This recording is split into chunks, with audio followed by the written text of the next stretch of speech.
New ইয়র্কের জীবনযাত্রার মান উন্নয়নের লক্ষ্যে একটি নতুন জোট তৈরির ঘোষণা দিয়েছে সিটি কর্তৃপক্ষ।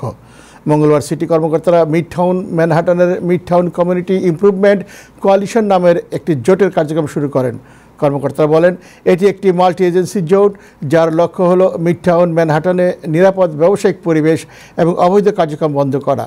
জোটটির মাধ্যমে একটি দল মোতায়েন করা হবে যারা মাদকের অপব্যবহার, খুচরা চুরির মতো কার্যক্রমগুলোকে তদারকি করবে বলে জানা গেছে।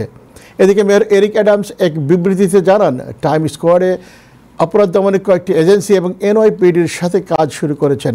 মেয়র বলেন, সিটির জীবনযাত্রার মান উন্নয়নের লক্ষ্যে ড্রাগস সেবন, বিভিন্ন ধরনের অপরাধ, ট্রাফিক জ্যাম সহ নানা অব্যবস্থাপনার কাজ করবেন বলে জানান তিনি।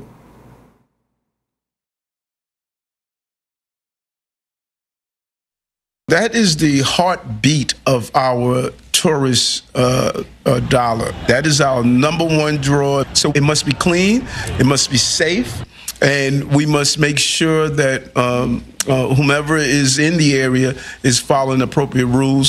And, like I said, it's a challenge.